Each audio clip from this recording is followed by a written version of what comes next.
And I do believe we are live, so I'm going with it. Good morning, good morning, good morning, everybody. I have no idea what the date is, 13th or the 15th or something like that, I think. Did you say that to me, Chris?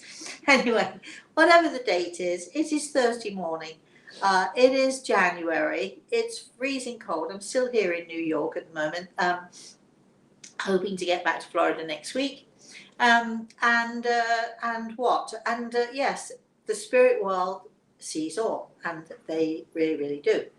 So good morning again. First of all, before we begin, I'd like to say good morning to my spirit guide, Grey Eagle, who, as always, is, thank goodness, standing to my right side. And I'd like to say good morning to Chris. Good morning, Chris. Good morning, Rosemary. Happy New Year. Happy New Year to you too. Didn't we say that last week? I don't remember. Yes, I think I'll be saying it all January. Will you really? Oh, got it right. All right then.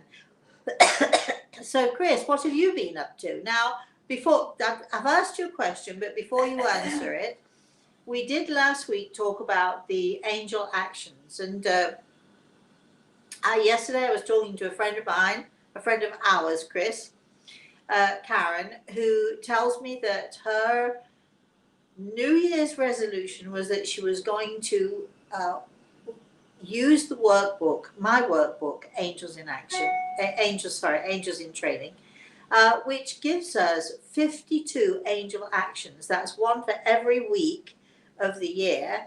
And some of those actions are to do with helping other people, and some of those actions are to do with helping ourselves and giving to ourselves.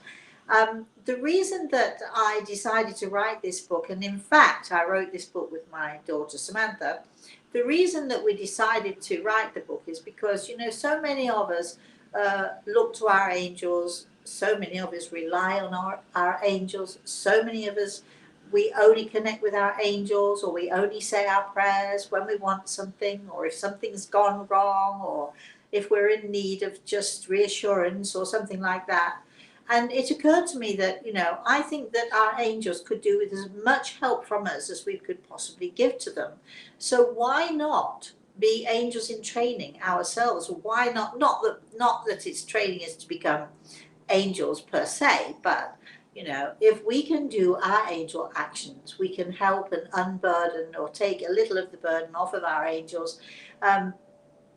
And we can make a difference, and we can make a difference for ourselves, and we can make a difference for others as well. So my friend Karen decided that this was going to be her New Year's resolution. She was going to take an angel action once a week, and she was going to follow with the book Angels in Training. Now, Chris, I understand, I had a conversation with Karen yesterday. I understand that you two of you are doing this together. Is that right? We are. I think in any endeavor, especially if you think you might falter or forget or procrastinate, it's always good to get an accountability partner. I think so too. I think it's and anyway, it's just a little bit like exercise. You know, if you have to do it on your own and you have to rely on your own self, it's so easy, isn't it, to make excuses. I was listening to a lovely young lady yesterday who was describing to me why she hasn't meditated for the last 2 weeks or something, and how much she misses it. But she's been so busy, and her mother's coming, and on it goes. And she's scrubbing the apartment, and she's making everything nice and clean for her mother, which is very commendable. And all these different reasons that she had for not meditating.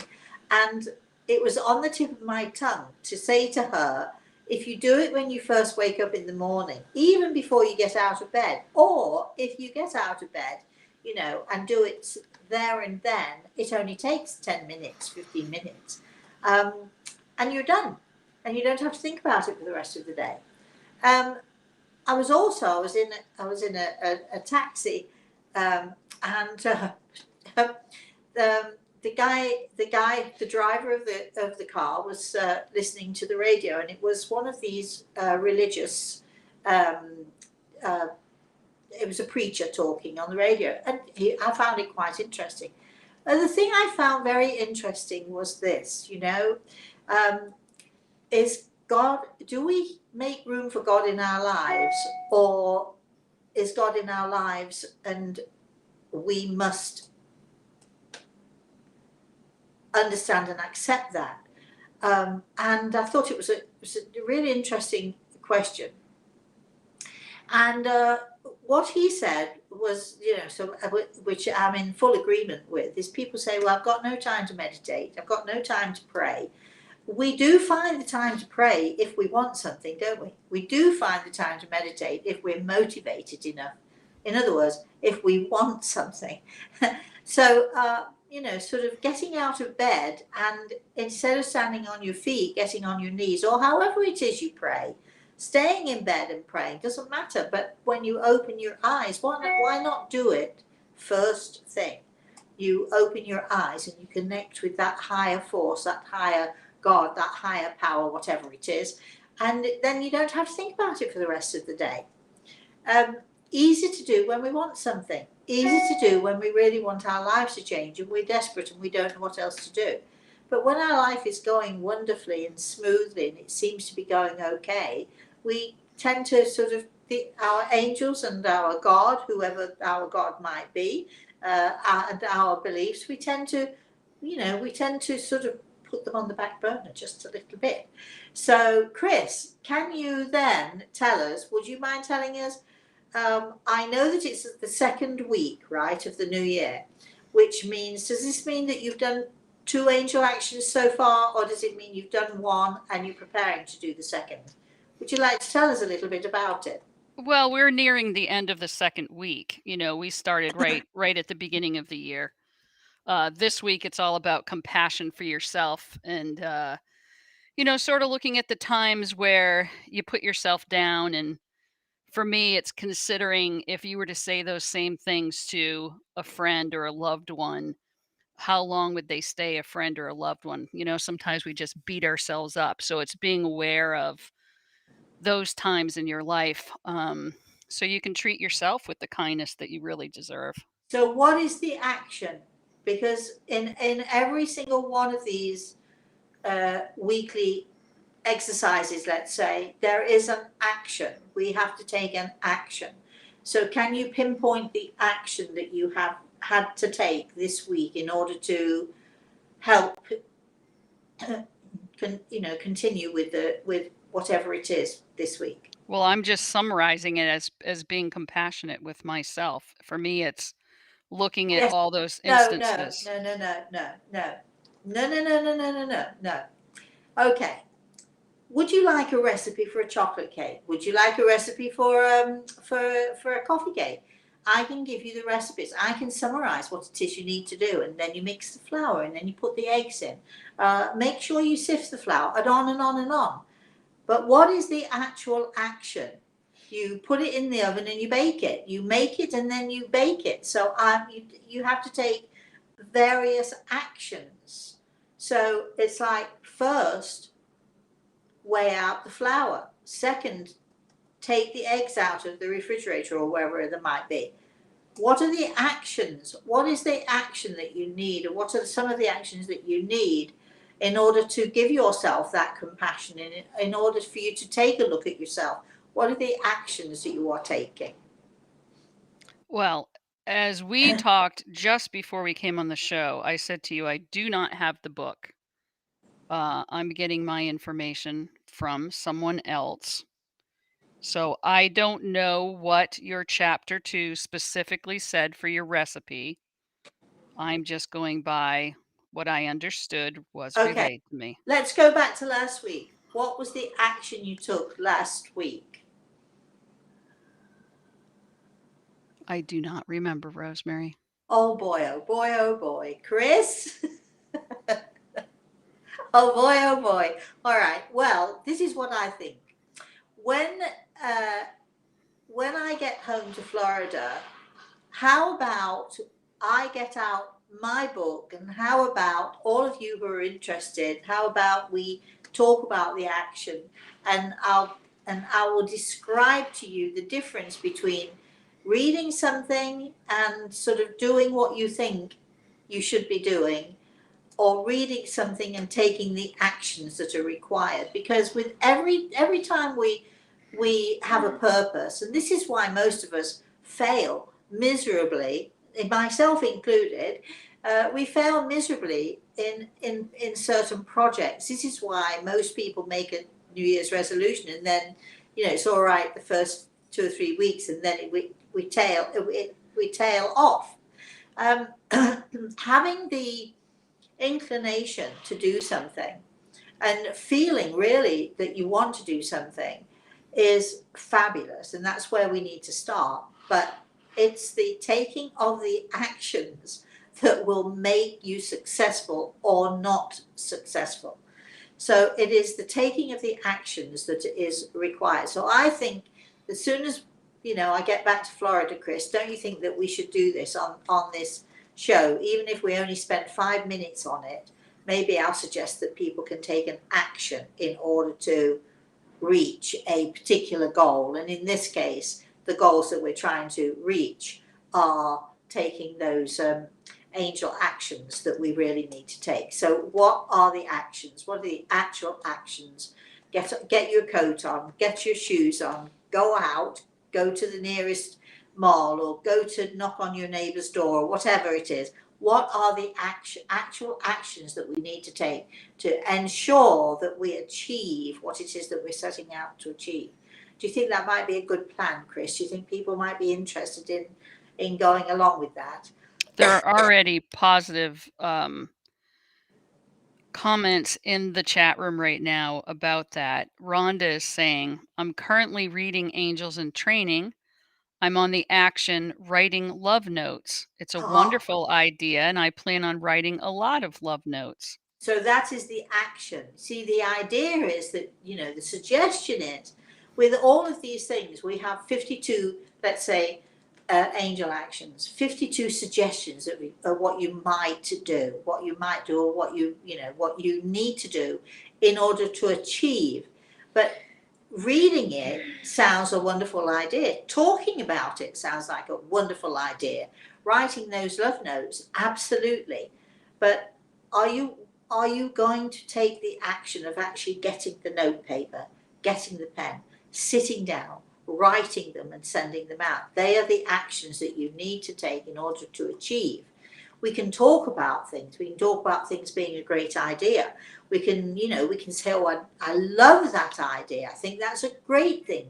We can read about it. You think, yes, what a wonderful thing to do. But if you are actually, as you're planning, Chris, with Karen, if you're planning to take these actions one every week, and if you're planning to do it properly, then you need to be not only having the idea of what is achievable, or not only having the suggestion of something that might be good for you, you've got to then take the action, which is, which is the part where most of us fall down on. And if you don't know what the actions are, if you don't know what you should be doing, if you don't know what those actions are that you should be taking, you'll fail again and again and again. And this it applies not just to our angel actions, it applies to, I want a new job, for instance. Yeah, I hate my job. I'd like a new job. I'd really wish. Am I ever going to get a new job? How many times do we have people say that to us? And how many times do I think when people are asking or talking about the job they hate, what action have you taken to achieve this goal? Is it just that you're talking about it? Or are you actively, that's the word we're looking for, are you actively sitting down every day or every other day and writing letters or applying for jobs? Because if you want a new job, it's no good sitting there saying, oh, I wish I had another job, or I really hate my boss and I really hate my life, and blah, blah, blah. What actions are you actually taking? And the Angels in Training book teaches us that if we want to achieve, we have to take the actions. And and once we start to take the actions, and once we start to dare to take the actions, that's when we really do achieve great things. All right, Chris, is there anybody there? Oh, yeah. Yeah, there's a lot of people here, Rosemary. Okay. Judith is responding to your comment about prayers, saying prayers don't have to be long and drawn out. I No, pray on and off all day long. good for you. Me too. Me too. And I think that, you know, I think when you have a connection with whatever you want to call it, excuse me, God or or that higher power, when you have a connection and it's a regular daily connection, which is what we're striving to do and striving towards, isn't it? When we have that, it's so easy to talk to God. It is so easy, and whether you say that it's a prayer, whether you call it a prayer, or whether it is that you're just sort of acknowledging God, or you're just talking to God, or you're just saying, wow, thanks for this, or and we always must remember to say thank you for the good things.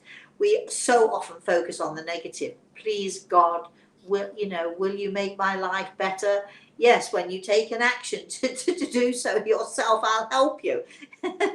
So it's good to know. I'm pleased, Rhonda, that you have that sense of being able to talk to God on a regular daily basis. Melissa is on saying, Happy New Year. This is my first time on live chat with all of you, and Hi, I'm Melissa. very excited. Good. Well, good. And welcome, welcome, welcome, and happy New Year to you too. Okay, Chris, keep it coming. All right. Wookie Bear says, I'm not Sorry, in a good. hold on, Chris. Sorry, I have to apologise for all this coughing and stuff, and allergies and whatever's going on here. Um, the apology out of the way. Sorry, Chris. Off you go. Sorry. Wookie Bear says, I'm not in a good place. We Oh, lost our home 2 weeks ago oh to an no. electrical fire. Counting my blessings, we are okay. Now I'm not sleeping well and I'm afraid of fire. Will things get better? Well, darling, the first thing we shall do is we shall put you on our healing list. I do think, I think it's wonderful that you, in such awful, awful circumstances, I think it's wonderful that you can have that attitude of we're all okay. At least we're all okay, because it takes courage to sort of move past the devastation and at least to glimpse the good things. And no matter what the devastation is in our lives, there's always something that we can find that's positive. So good for you. Well done, you.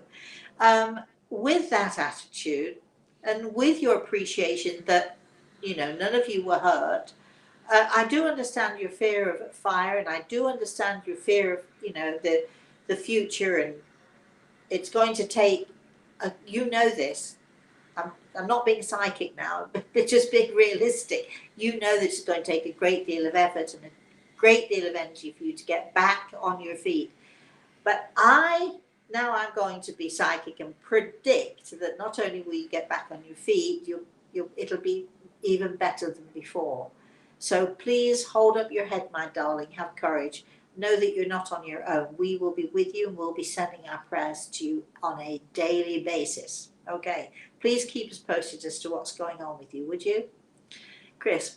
I was speaking to someone yesterday who also suffered a fire in their home this past summer.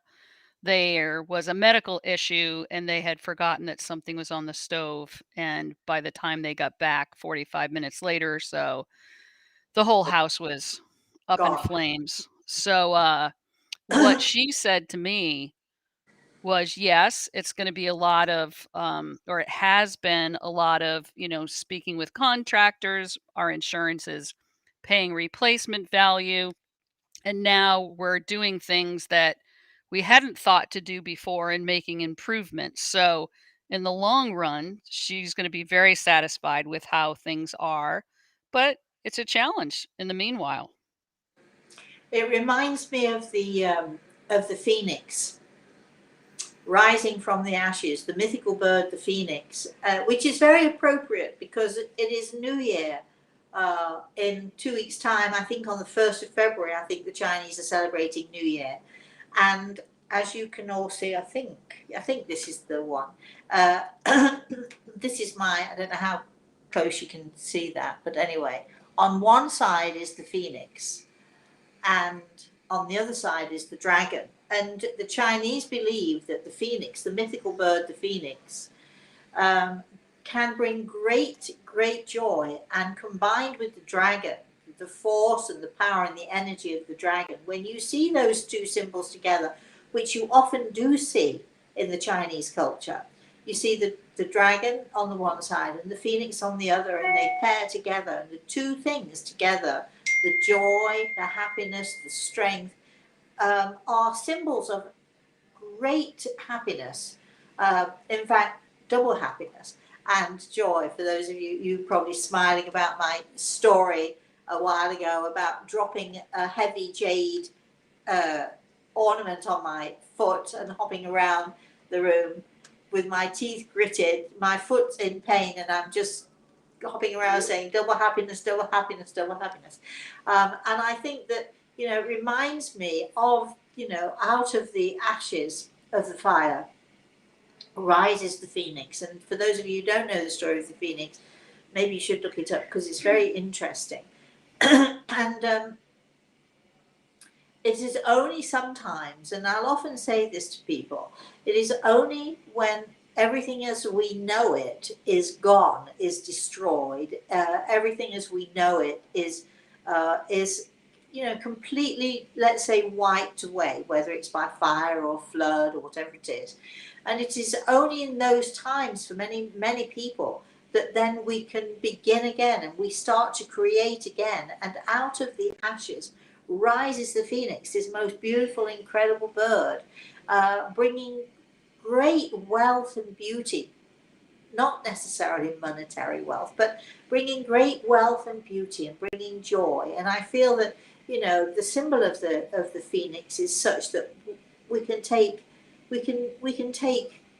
hope and courage, and understanding that sometimes whatever it is that we have known has to be wiped away before we can begin again. And I do feel very much so that this is how it is, for so many of us right now. Chris. Claire says, I like this. My angel action is to stop the negative conversation. I need to remind myself to stop projecting fearful situations. So I find one thing to be grateful for before getting out of bed. Oh, good. And I bought some indoor plants to go and offer peaceful moments to. Oh, nice. I love that. I love that. And you're taking an action. You're taking action. So that's great. I love that. I absolutely love that. Chris, keep going. Cheryl's asking, is intuition often sent by our guardian angels? I followed intuition this morning and got a bunch of free stuff for homeless people. Oh, fantastic. Good for you, my darling. Yes. Well, there's often this, let's say, a feeling of someone tapping us on the shoulder, or we have this thought that comes through our head, and it's often our loved ones in the spirit world who are whispering in our ear, trying to guide us, trying to steer us. So call it intuition, or call it your loved ones in the spirit world. Doesn't matter what you call it, does it? It's working. And every time you pay attention to those thoughts, to that tap on the shoulder, to that feeling of intuitiveness, every time you pay attention to that, it's amazing, because it always works out well. Every time you ignore it, it does not work out so well. So I'm going to advise everybody there, listen carefully to your intuition and be guided by it, and don't be afraid. Just go with what you're feeling is the right thing to do. Chris. Rhonda followed up about her love notes angel action and said, I bought the cutest little note cards with little birds on the cover, and I will take action today. Yay! We love it. We love it. I wonder if I will get one of those little notes. I'm going to be looking through my mail to see if one turns up for me. I think that so many people don't write. We don't write anymore, do we? We use the computer. We use email. But the idea of getting a letter, sometimes a letter comes through my door, and I love it, and I love to open it up, and I love whether it's a card or whether it's a letter, whatever it is. I love that someone has actually made the effort to sit down and to write something on a, even if it's only a scrap of paper. I like the fact that somebody's actually made the effort to do that. I'm going to sneeze any minute now, so keep going, Chris. All right. Nicole is saying good morning, and Penelope is saying God helps those who help themselves. Well, yes, I agree.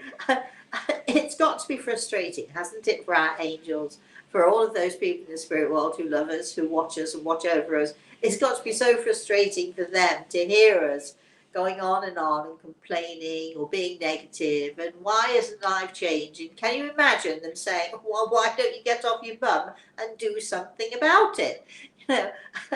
It's got to be so frustrating for them to hear that. Okay, Chris. Helen says we can also give thanks for the obstacles, as they are also a part of our path to God's. That is so true. I remember many years ago, I was actually in Hong Kong talking about New Year and Chinese New Year and the dragon and the phoenix, and there seems to be a Chinese theme running through today. But I was in Hong Kong, and I was talking to some people who come to see me for a consultation, and they were asking many questions, a lot of which we might consider to be spiritual questions. Why does God let this happen, and why have I not done this, or how can I achieve that, and so on and so forth. And afterwards, I remember saying to Greg, yes, why? Why do we keep having these obstacles that are thrown in our way? And he said to me, if I were to smooth your path and leave no wrinkles, where would your learning process be?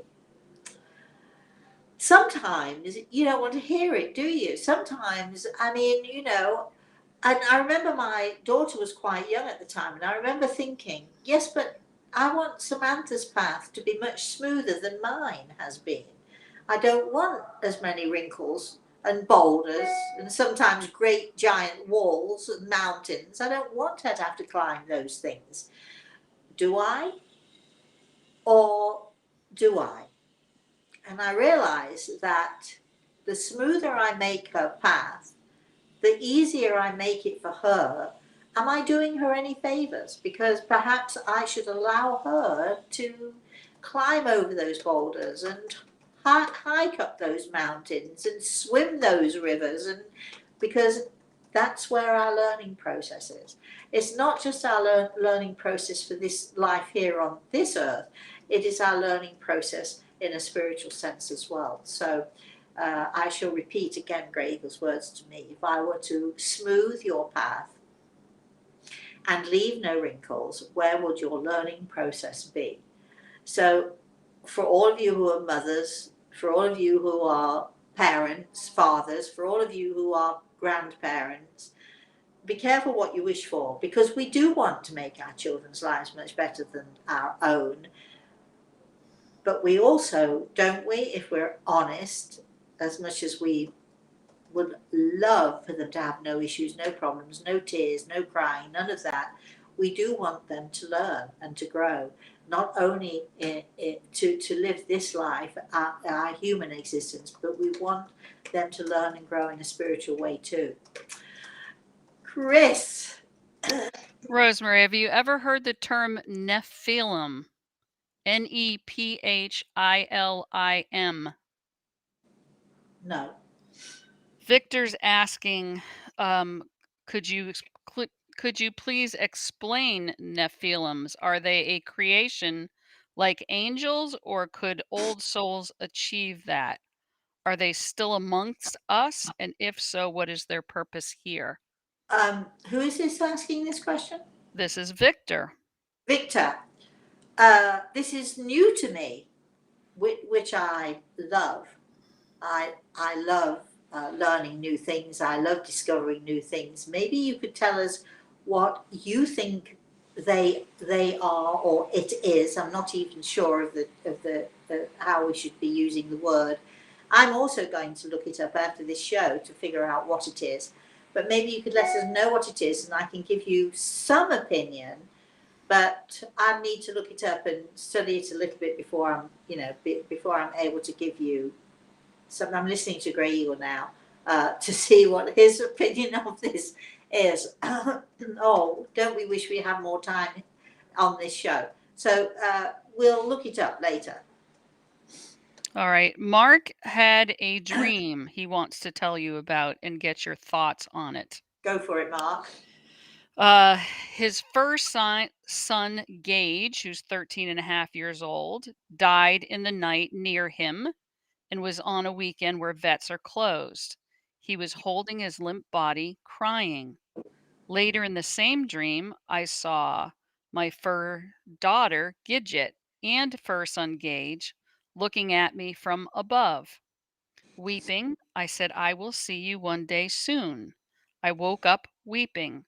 I've not had such a dream. And he wants to know your thoughts. Well, I think it's wonderful. Don't you think they came to visit with you?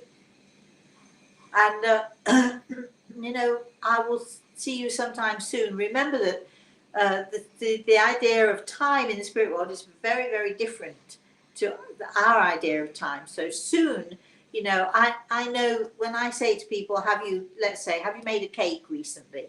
Recently to us might be yesterday, or at least within the last few days. Recently to those in the spirit world can be a few months. So I think that I think you know. Why am I telling you what you already know, Mark? I think you know that they came to visit with you, and how lovely is that? Nice. Chris. Nicole is saying, Happy New Year. I lost a loved one recently. Are you getting any messages? At this moment in time, no. I don't know if any of you have noticed, but I'm coughing a lot. My nose is, I keep wanting to sneeze all the time. Not a good time to ask me if I'm feeling or sensing anything. Not that it really stops me, it's just that, we only have so much time on this show, so we do the best we can in the time that we have. But I am so sorry for your loss, and for everybody out there who is suffering a loss, and especially at this time of year, we're missing those we love, aren't we? Perhaps more so, excuse me, perhaps more so than we would ordinarily. It is that time of year of new beginnings, new hopes, but it's also that time of year that we look back and we remember those that we love and those who are not physically with us anymore.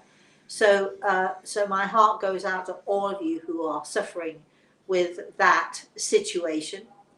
Having said that, I smile knowing that whoever it is that you've lost, they are with you in one way or another. Chris. Your friend Jeff from Maine says, My action right now is ice skating alone on our pond. It's a good way to take my busy mind to nature. Oh, Jeff, you remember the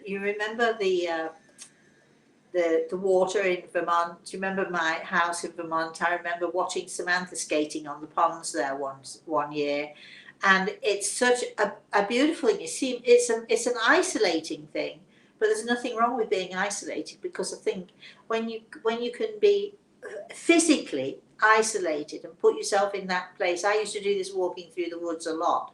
You feel you're on your own, but yet you're not on your own, and you feel everything around you and you feel everyone around you. So I'm jealous, Jeff, about that. And hopefully I shall see you very soon anyway, because aren't you coming to Florida? And I'm hopefully coming back to Florida next week. It depends on a couple of things, but I should be back in the next few days. Anyway, Chris. All right. Dr. Arati is saying hello from India. Good morning. How do I develop my intuition and psychic abilities? Is balanced chakras important to develop your abilities? Yes and no. You can have I like this question a lot, so thank you for asking this question. It is important to have balance, but the word chakra, let's look at the word chakra. The word chakra is a Hindu word, and it means spinning wheel. Now, let's look at 50 years ago. There were a lot of people certainly in my country, there were a lot of people in America, there were a lot of people all over who had that balance and that spirituality and that sense of peace and so on, who'd never even heard the word chakra, didn't even know what a chakra was, didn't even know that we had chakras. So in that regard, it is not important. We can do this in other ways. We can find our balance in other ways. Having said that, knowing about our chakras and understanding what chakras are and understanding how they work, finding an alignment with our chakras can be extremely helpful in us finding our balance and finding our balance in nature and finding our balance in our spiritual awareness. I do teach my students a little bit about chakras. I think it's, everything's about energy. I've been teaching my 8-year-old grandson about energy. We've been talking about energy every single night in the last week. Reese has said to me, Rosie, what does my aura look like? He's fascinated at the moment with auras. He's fascinated at the moment with the idea that, energy, that people can actually see energy. There are certain people who can see energy. So you can achieve your balance, you can achieve an awareness, you can achieve a higher sense of spirituality, you can reach your higher self without the use of chakras, but if you know how to use them and you use them sensibly, they can be very helpful. So how do you do it? You find a good teacher. You join our webinars, because we're going to be doing this year. We're going to be talking about how to achieve, especially in healing and working with healing, how do we create certain types of energy? How do we make sure that our energy field, which is the aura, how do we make sure that the energy field is as clear and as pure and as positive as we can make it? What can we do to achieve this state of being, this state of raising your level of consciousness, achieving a state of higher self? We should be talking about all of those things, but you can read about them, you can Google them, you can do whatever you like. Be careful though, because everybody has their own opinions of things, and just because you read something doesn't mean it's so. And just because a teacher tells you something doesn't mean it's so. So we have to apply, not only self-awareness, but we also have to apply ourselves to be critical and to be questioning and to make absolutely certain that, we're not just following along like, lambs to the slaughter, because, just because somebody says I am a teacher and I know these things doesn't mean that they are and they do. So be cautious. Chris. Rosemary, I know in the past and in many of your live events, I've heard you talk about the perception out there about chakras, whether there's only 7 chakras, whether each chakra has a specific color. Since you're on the subject of chakras, did you want to mention that as well? Well, yes, we have. I'm sure I'm preaching to the choir. I'm sure that a lot of you know this anyway. There are 7 main chakras, spinning wheels. The word chakra is spinning wheel. It's each chakra is a little bit like a vortex. So if you can imagine, it's sort of like, it sort of spins. It spins and it also pulls in energy and it gives out energy, and it pulls it in and it spins it out. And when you know that that's what it's doing, then that's when you can use your individual chakras really to great benefit. So there are 7 main chakras. There are also, I don't know how many, trillions maybe even, of tiny little chakra points, energy centers, because that's what a chakra is. It's an energy center. These energy centers are spinning. Very often though, especially for those of us who are sort of let's say, emotionally traumatized or emotionally upset, or we're having struggles with life or whatever, very often our chakras get clogged. In other words, instead of spinning round nicely, beautifully, pulling in energy, sending out energy, they're not doing their job properly. Like anything else, misuse or lack of use creates, this effect of them not working, so they can get clogged very easily. So we have 7 main chakra points, points of energy throughout our body, and we have, I don't know how many, a trillion tiny ones. We have 2 smaller but also main chakra points in our palm centers, where when we're giving healing or receiving healing, they're very important. But for most of us, and for me today especially, uh, when if your chakras are clogged, if your energy centers are clogged or stilted, or for whatever reason, they're not spinning as they should, they're not working as they should, your energy is not working as it should. And most of us, how many times have you been so emotional that you get a lump in your throat?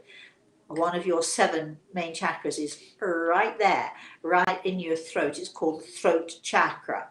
All right, so you get a lump in your throat. It's your chakra point not spinning nicely as it should. It's clogged from your emotion. There are many of you who've had literally felt heartache, a pain in your heart, because one of your main chakra points is right around the heart, right where your heart is. And when that chakra gets clogged, doesn't spin properly, it can hurt. One of the most common, and I think most of us have felt this, one of the most common effects of clogged chakras is when the chakra that seats itself in our solar plexus, right in that, when you feel somebody punches you and you feel so winded, so like this. How many times have you felt butterflies in the stomach, whether it's from excitement or whether it's from nervousness? How many times have people felt a real sickness in their stomach? It's when that chakra point, that energy center, is not moving properly, not turning properly, not creating as it should. And there are things that we can do to not only to help our chakra points to open up properly and to work properly, and to help us to to breathe better and so on, but there's also a lot we can do to align the chakras, to get them all working in line, so that we can then achieve our state of higher consciousness, our state of higher awareness, not only of our own spirituality, but also connecting with that higher force in a better and more complete way. And now I feel as if I'm standing on a platform here preaching to you, so I think I'm going to stop now. But it's a fascinating subject, and it's one that we shall be addressing at some point in our webinars. And if you're interested in joining a webinar like that, if you could email us, Chris, K-R-I-S, at rosemaryaltea.com, or you can just simply rosemary@rosemaryaltea.com. Chris gets all the emails. She deals with all of it. And if you just put in your subject line, I don't know, chakras or webinars or whatever it is, you want to know more about those things, if you're interested, let us know, because because that way we can sort of gear our webinars to your needs and to your to your wants, to a point, of course. Chris.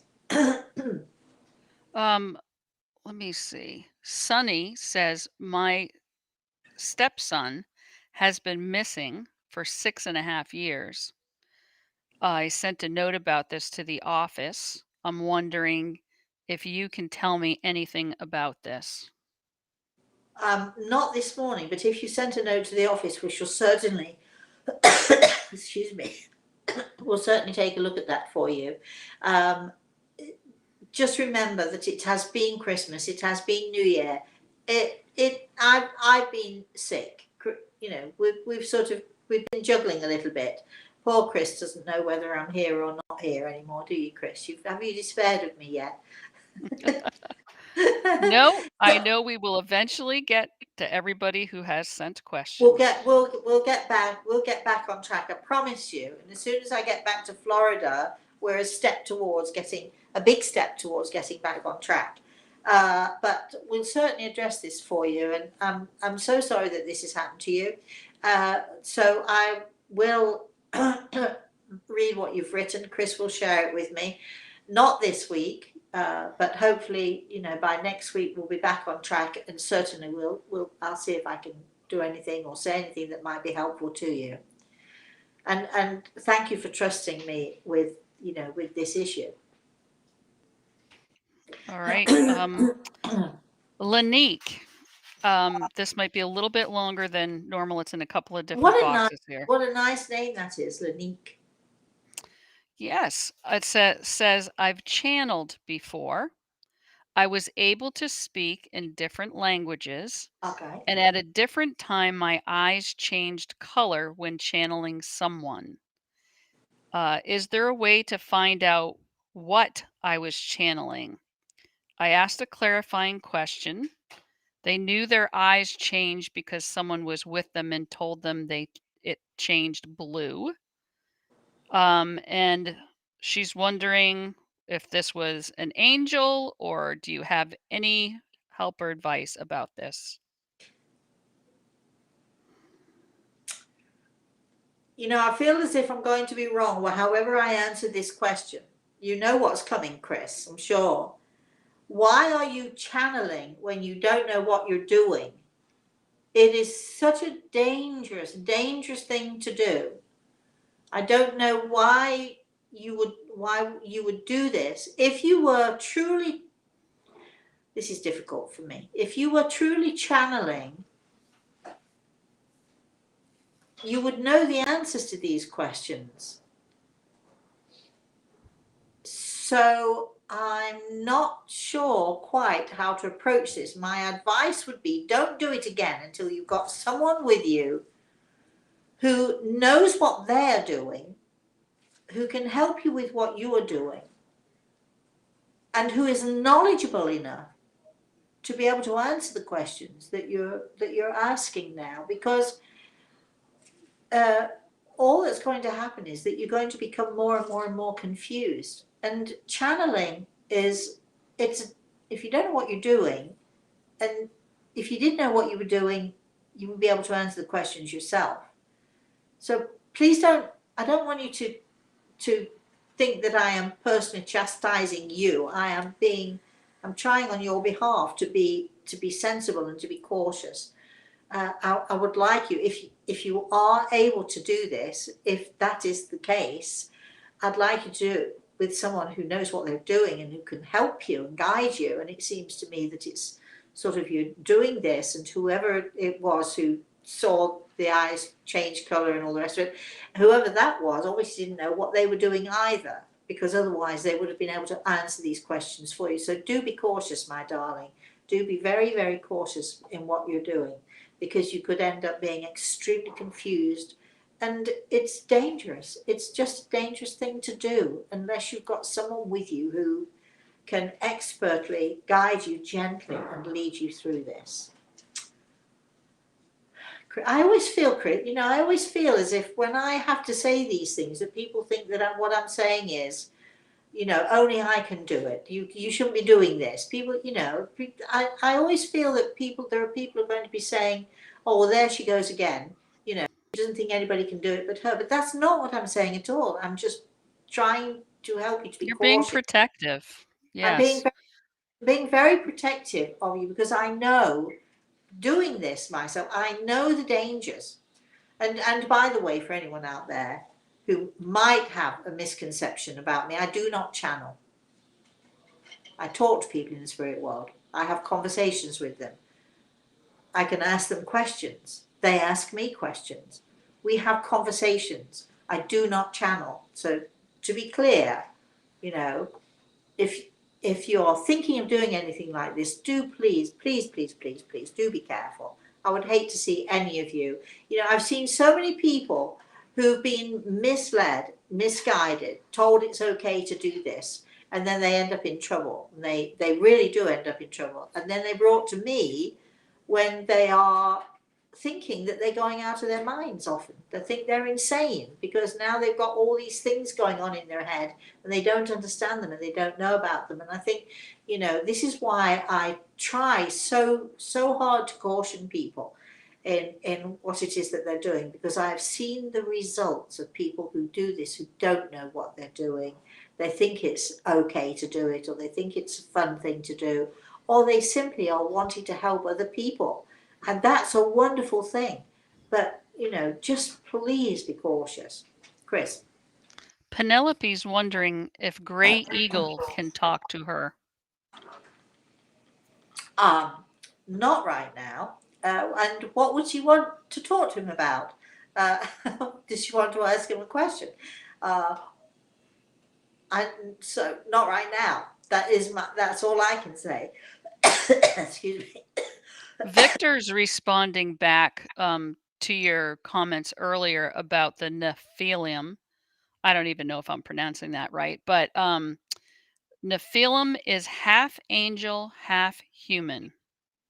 Oh, I'm fascinated by this now. We're going to get the right spelling, hopefully the right pronunciation. I'm going to check it out. It sounds to me, now this is off the top of my head, without any knowledge whatsoever of what I'm talking about. It sounds to me like a sort of like a mythical creature, very much like the phoenix, a mythical creature.